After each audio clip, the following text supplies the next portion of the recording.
오늘 우리에게 주시는 하나님의 말씀은 신약성경 요한복음 3장 16절에서 21절 말씀입니다. 신약성경 146면입니다. 이 말씀 봉독할 때 살아계신 하나님의 음성을 다 함께 들으실 수 있기를 바랍니다. 하나님이 세상을 이처럼 사랑하사 독생자를 주셨으니 이는 그를 믿는 자마다 멸망하지 않고 영생을 얻게 하려 하심이라. 하나님이 그 아들을 세상에 보내신 것은 세상을 심판하려 하심이 아니요 그로 말미암아 세상이 구원을 받게 하려 하심이라. 그를 믿는 자는 심판을 받지 아니하는 것이요 믿지 아니하는 자는 하나님의 독생자의 이름을 믿지 아니하므로 벌써 심판을 받은 것이니라. 그 정죄는 이것이니 곧 빛이 세상에 왔을 때 사람들이 자기 행위가 악함으로 빛보다 어둠을 더 사랑한 것이니라. 악을 행하는 자마다 빛을 미워하여 빛으로 오지 아니하나니 이는 그 행위가 드러날까 함이요 진리를 따르는 자는 빛으로 오나니 이는 그 행위가 하나님 안에서 행한 것임을 나타내려 함이라 하시니라. 아멘. 올해 신년 예배부터 이 사랑에 대한 말씀을 드렸습니다. 계속해서 연속해서 하나님에 대한 사랑, 또 하나님이 우리를 향한 사랑을 말씀드리려고 합니다. 오늘의 말씀의 제목은 하나님이 세상을 이처럼 사랑하사라고 하는 말씀입니다. 우리는 각자 예수님을 믿으면서 좋아하는 성경 구절이 있습니다. 종종 말씀드렸습니다만 저 자신도 아침에 일어날 때마다 마가복음 1장 11절을 가슴에 다시 새깁니다. 너는 내 사랑하는 아들이라 내가 너를 기뻐하노라. 하나님께서 예수님이 세례받고 나오실 때에 하신 말씀입니다. 하나님 이 말씀을 제게도 주시는군요. 다시 용기와 힘이 솟구치는 그런 복된 구절입니다. 감사합니다 하고 하루를 시작합니다. 또 저녁에 잠을 들 때에는 다윗의 노래였던 시편 18편 1절 나의 힘이신 여호와여 내가 주를 사랑하나이다. 아침에는 하나님께서 나를 사랑하신다는 말씀을 듣고 저녁에는 내가 하나님을 사랑한다는 고백을 하게 됩니다. 이 밤에 단잠을 주시옵소서. 그리고 이 구절을 4-5번 외우면 잠이 깊이 들곤 합니다. 우리 각자의 경우가 조금씩은 다를 것입니다. 여러분들에게도 좋아하는 성경 구절이 있으십니까? 혹 없으면 지금부터라도 여러 구절들 중에서 마음에 드는 구절을 택하셔서 기억해 놓으면 좋을 것입니다. 길을 가다가도 사람을 만나가다가도 버스나 전철을 타고서도 머릿속에 이 구절을 떠오르게 되면 이 말씀과 함께 하시는 내 삶의 양식이 되는 것입니다. 연예인들이 인기를 먹고 사는 것도 그렇습니다. 정치인들이 여론조사를 하면서 거기에 희비가 갈려지는 것도 그렇습니다. 사람들이 나를 좋아하는가, 나를 따르고 있는가, 그것을 알기를 원하기 때문에 그렇습니다. 남자와 여자 간의 사랑도 그렇습니다. 서로 필이 꽂힌다고 합니다. 호감이 싹 틉니다. 그 다음에 사랑에 빠지면서 사랑의 기쁨을 나누는 것입니다. 여러분, 이 사랑이라고 하는 것은 우리의 삶에 근본적으로 잠재해져 있고 그 속에서 녹아져 있습니다. 우리가 매일 수없이 듣는 이 사랑이라는 말, 노래를 들어봐도 사랑이라는 말을 빼면 노래가 되지 않는 이 사랑이라고 하는 게 도대체 뭘까? 사랑에 대한 정의를 여기저기 찾다가 2가지의 정의가 제 마음에 깊이 들어왔습니다. 여러분들은 사랑을 어떻게 정의하시렵니까? 첫 번째는 사랑은 가장 강력하다. 하지만 동시에 가장 무력하다. 이런 정의였습니다. 사랑은 인간의 닫혀진 마음을 여는 열쇠이기 때문에 강력하다는 것입니다. 인간의 난공불락의 마지막 요새가 마음입니다. 이 마음을 움직이는 것, 마음속으로 들어가는 것, 마음을 붙잡는 것만큼 어려운 것이 없는데 이것을 유일하게 돌파하는 능력이 있다고 하면 그것은 사랑의 힘입니다. 사랑만이 이것을 가능하게 하는 것입니다. 그래서 가장 강력한 것이 사랑인데 그럼에도 불구하고 가장 무력한 것이 또한 사랑이다. 왜 그렇습니까? 사랑은 상대방의 동의를 필요로 하고 있기 때문에 그렇습니다. 상대방의 동의가 없이는 이 사랑이 완성될 수가 없습니다. 아무리 사랑하고 사랑해도 상대방이 거절하면 그 사랑은 멈춰서고 맙니다. 우리가 말하는 짝사랑에 멈춥니다. 짝사랑을 해보신 적이 있으십니까? 얼마나 마음이 아팠습니까? 가슴이 찢어지도록 나는 상대방을 그리워하고 그리워하는데 상대방은 내게 눈길조차 주지를 않습니다. 손뼉을 치고 싶은데 칠 수가 없습니다. 손뼉을 친 것 같은데 박수 소리가 나지를 않습니다. 그래서 사랑은 가장 강력한 힘인 동시에 가장 무력한 것이기도 합니다. 이런 정의도 있었습니다. 사랑이란 마치 손들어 항복하는 것과도 같다고. 왜 그럴까요? 사랑하게 되면 내 지위도 내려놓습니다. 내 체면도 별것 아닙니다. 내가 그렇게 자랑했던 나를 감쌌던 그 껍데기들을 하나하나 벗겨냅니다. 그리고 스스로 완전 무장해제를 시키는 힘이 있다고 하면 이건 사랑의 힘입니다. 그것도 강제로 무장해제하는 것이 아니라 스스로 자기 자신을 무장해제시키는 그 힘이 자발적인 무장해제가 사랑입니다. 사랑이란 상대방에게 나 자신의 모든 삶을 쏟아붓기 때문에 그렇습니다. 상대방 속에 나를 파묻기 때문에 그렇습니다. 너와 내가 하나가 되기 때문에 그렇습니다.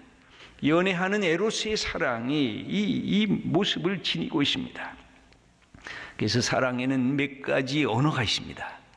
사랑하게 되면 첫째로 하는 말이 너는 내 거야. 이렇게 독점적 소유를 선언합니다. 그리고 너는 누구도 내게서 빼앗아갈 수가 없어. 너는 나만 독차지할 거야. 이것은 굉장한 선언이지만 이것만 있으면 이건 사랑이 아닙니다. 그것은 주인과 종의 노예 관계뿐일 것입니다. 그런데 너는 내 거야 주장했던 그 사랑은 두 번째 말을 다시 꺼내 듭니다. 나는 너를 위해서 모든 것을 할 수 있어. 내 생명을 줄 수 있고 내 목숨까지 걸 수 있어. 나는 너를 위해 모든 것을 바칠 거야. 그러면서 세 번째 말을 하게 됩니다.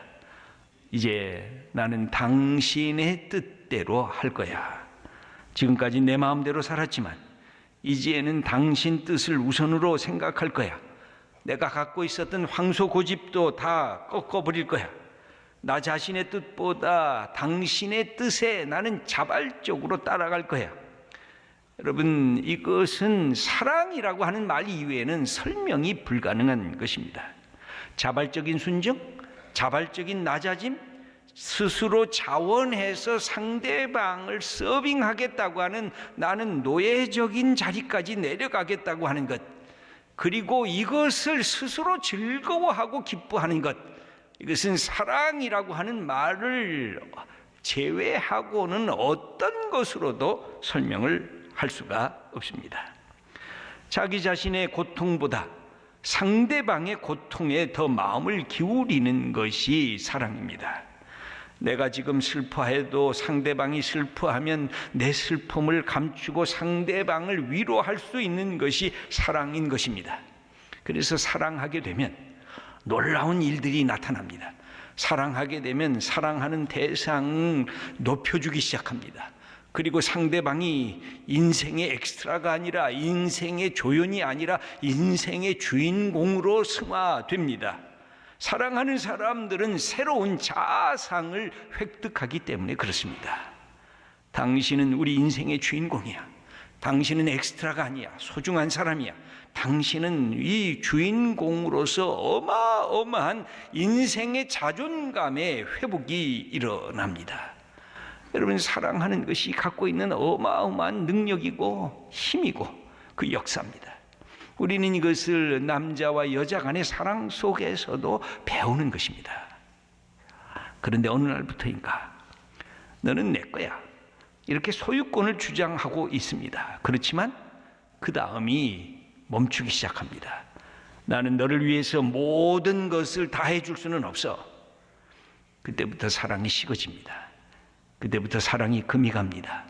사랑이 일방적이 되기 시작합니다. 왜 그렇습니까? 그 사랑이 지속적이지 못합니다. 그 사랑이 서서히 식어지고 차집니다. 그것은 우리가 사랑은 하지만 우리에게 사랑의 본체가 아니기 때문에 그렇습니다. 우리가 사랑의 발광체가 아니기 때문에 그렇습니다. 우린 사랑의 반사체일 뿐입니다. 우리가 사랑의 샘의 근원을 우리 스스로에 갖고 있지를 못하기 때문에 그렇습니다. 우리는 사랑 자체가 아니라 사랑을 받아야 사랑할 줄 아는 그런 존재일 뿐이기 때문에 그렇습니다. 그럼 사랑의 본체는 뭘까요?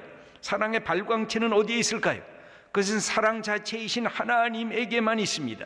창조주 하나님이 우리를 사랑하시는 것, 창조주 하나님이 당신의 아들을 포기하면서까지 우리를 사랑하시는 그 사랑이 사랑의 원천인 것입니다. 기독교의 복음은 여기에 있습니다. 하나님이 우리를 사랑하셨다고, 우리가 미련할 때, 우리가 사랑스럽지 않을 때, 우리가 죄인일 때에 하나님이 우리를 사랑하셨다고 하는 그것이 복음의 내용입니다. 오늘 요한복음 3장 16절은 이 사실을 우리들에게 가르치고 있습니다. 함께 읽겠습니다. 하나님이 세상을 이처럼 사랑하사 독생자를 주셨으니 이는 그를 믿는 자마다 멸망하지 않고 영생을 얻게 하려 하심이라. 하나님이 세상을 이처럼 사랑하사, 여기 세상이란 바로 우리 인간들을 뜻합니다. 창조주 하나님이 피조물 인간을 사랑하셨다는 선언입니다.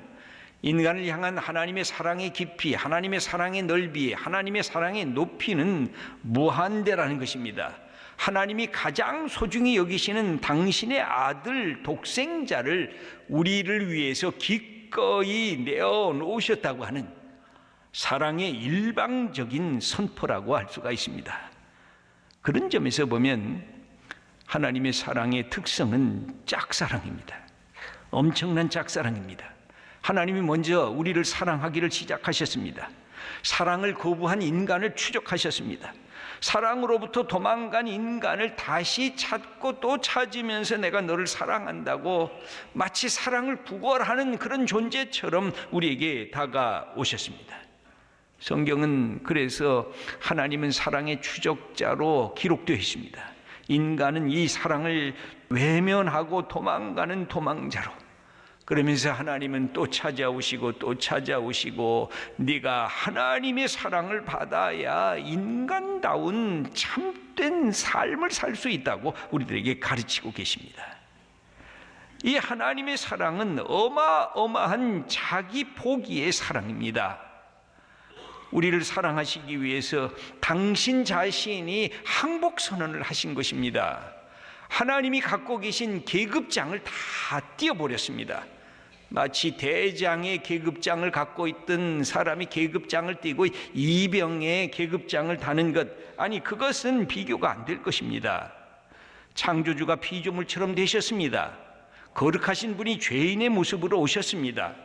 영원하신 분이 인생의 안개와 같이 사라질 그런 존재로 함께 참여하셨습니다. 하나님은 그분의 마음은 이렇습니다. 나는 너희와 같이 되겠다. 나는 너희의 연약한 자리에 참여하겠다. 너희가 갖고 있는 슬픔과 탄식의 자리에 나는 함께 너희들과 함께 있겠다. 그래서 하나님께서 우리의 삶의 자리에 내려오신 것입니다. 하나님께서는 이렇게 우리를 사랑하시면서 하나님의 소유된 존재인 우리를 회복시키겠다고 하는 선언을 하십니다. 내가 더 이상 너희가 사탄의 종인 것을 내가 방치하지 않겠다. 너는 사탄의 종이 아니라 하나님의 아들이요 하나님의 딸이다. 놀라운 우리의 삶의 존재의 가치를 높여주십니다. 너는 더 이상 죄에 얽매여 살 수가 없다. 너는 용서받은 하나님의 사람이다. 나의 생명을 갖고 나의 자유를 갖고 나의 평안과 기쁨을 가져라. 이게 하나님의 선언입니다. 그래서 우리가 연약할 때, 우리가 하나님과 원수되었을 때 하나님이 우리를 위하여 찾아오셨습니다. 이 놀라운 사실을 예수님을 믿고서 깨달은 사도 바울은 로마서 5장 8절에 이렇게 감사의 기쁨의 고백을 하고 있습니다. 우리 함께 읽겠습니다. 우리가 아직 죄인 되었을 때 그리스도께서 우리를 위하여 죽으심으로 하나님께서 우리에 대한 자기의 사랑을 확증하셨느니라. 우리가 죄인 되었을 때, 우리가 사랑스럽지 못했대요. 우리가 아무리 봐도 너는 사랑의 대상이 아니다라고 버림받고 있을 때 하나님께서 우리를 위해서 아들을 주셨다는 것입니다. 여러분, 이것이 복음의 내용인 것입니다. 하나님의 아들 내어놓으실 정도로 우리 한 사람 한 사람을 사랑하셨다고 하는 하나님의 사건이 십자가의 사건, 부활의 사건입니다. 하나님이 보여주신 이 아가페의 사랑도 연애할 때에 갖고 있었던 에로스의 사랑과 공통성이 있습니다.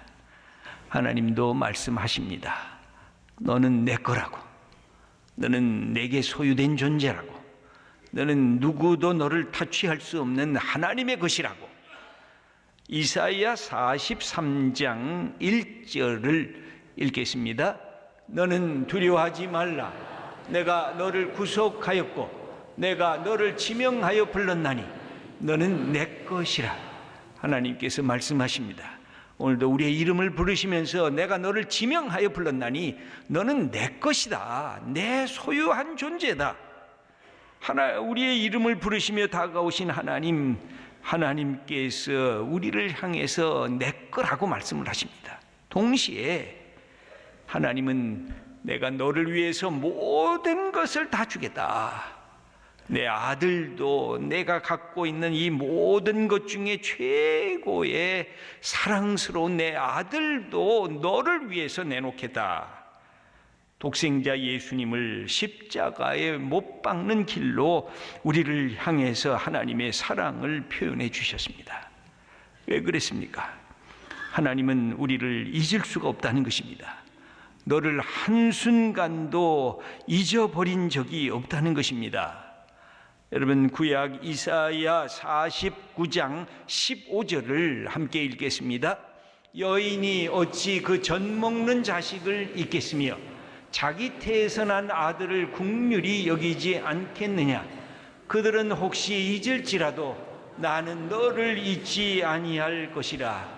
어머니가 자기 태에서 난 아들과 딸을 잊어먹겠느냐. 늘 기억하는데 혹 그 엄마가 잊어먹을지라도 나 하나님은 너를 잊어먹지 않을 거다. 여러분, 하나님께서 우리를 기억하시고 우리를 초청하신 것입니다. 최고의 사랑의 극치를 하나님께서 보여주셨습니다. 하나님이 가장 귀히 여기는 아들을 보내셔서 우리로 하여금 하나님의 아들과 딸로 세우신 것입니다. 하나님은 말씀하십니다. 나는 너의 하나님이다. 너는 나의 것이다. 그러므로 하나님이 너를 얼마나 사랑하는지 이것을 받아들여라. 아직도 모르느냐? 우리를 향해서 묻습니다. 사랑하는 성도 여러분, 만약 예수 믿는 것을 강제로 예수 믿게 하겠다고 하면 우리는 버텼을 것입니다. 그 강제는 누구나 싫어하는 것입니다. 하나님은 사랑하시면서 사랑에 응답하라고 우리에게 자유를 주십니다. 나는 네 문 밖에 서서 두드리노니 네가 문을 열어줬으면 좋겠다. 그래서 하나님은 예언자들을 보내셨습니다. 하나님은 인간을 또 사랑하시는 표시로 하나님 당신 아들을 이 세상에 보내셨습니다. 그래도 안심이 되질 않으셔서 하나님은 성령을 우리에게 또 보내주셨습니다. 그래서 성령을 통해서 예수님을 알게 하시고 예수님을 통해서 하나님의 그 놀라우신 사랑을 깨닫게 하셨습니다. 그리고 내가 너희와 함께하는 임마누엘의 하나님, 그렇게 우리에게 말씀하셨습니다.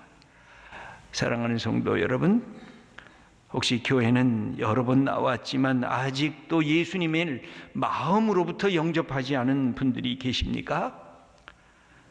예수님은 하나님의 아들이십니다. 하나님은 당신의 아들을 우리를 위해서 내어놓으셨습니다. 그래서 우리가 예수 믿으면 하나님의 아들이 되고 하나님의 딸이 되고 하나님의 영원한 생명을 우리에게 주시기 위해서 우리를 초청하신 것입니다. 여러분, 우리의 마음을 열어놓으시길 바랍니다. 내가 예수님을 받아들입니다. 예수님이 하나님의 아들이신 것을 믿습니다. 예수님을 통해서 내가 하나님 앞에 나아가기를 원합니다. 하나님, 이 믿음과 사랑을 내게 주시옵소서. 고백하시는 귀한 분들 되시기를 바랍니다. 이미 예수님을 믿고 계십니까? 하나님은 우리를 향해서 이렇게 말씀하십니다. 너는 내 거야. 우리는 응답해야 하는 것입니다. 하나님 맞습니다. 하나님은 우리의 하나님, 하나님은 나의 하나님이십니다. 하나님께서는 우리를 향해서 말씀하십니다. 나는 너를 위해서 가장 사랑하는 나의 아들 예수를 주었단다. 우리도 그 하나님의 사랑에 대해서 응답을 합니다. 하나님 맞습니다. 나도 내 마음, 내 생각, 내 삶을 주님께 사랑하는 마음으로 드리겠습니다. 우리 귀한 사랑하는 성도 여러분, 올해 2018년도를 우리가 새롭게 맞이하고 있습니다. 올 한 해는 하나님과 나와의 사랑의 이야기를 만들어가는 한 해가 되기를 원합니다.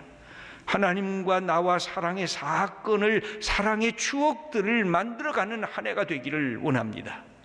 그래서 그 하나님의 주신 사랑으로 우리의 이웃들과의 사랑의 이야기를 만들어가는 주님의 자녀들이 되기를 원합니다. 여러분, 사랑은 하나님이 우리에게 주신 최고의 선물입니다. 하나님이 먼저 우리를 사랑하셨습니다. 이제 우리가 그 사랑으로 하나님을 사랑합니다. 우리의 이웃들을 사랑합니다. 여러분, 먼 데 있는 사람부터 사랑하려고 작정하지 마시고 가장 가까운 사람, 여러분 누굽니까? 아내입니까? 남편입니까? 자녀들입니까? 친구들입니까?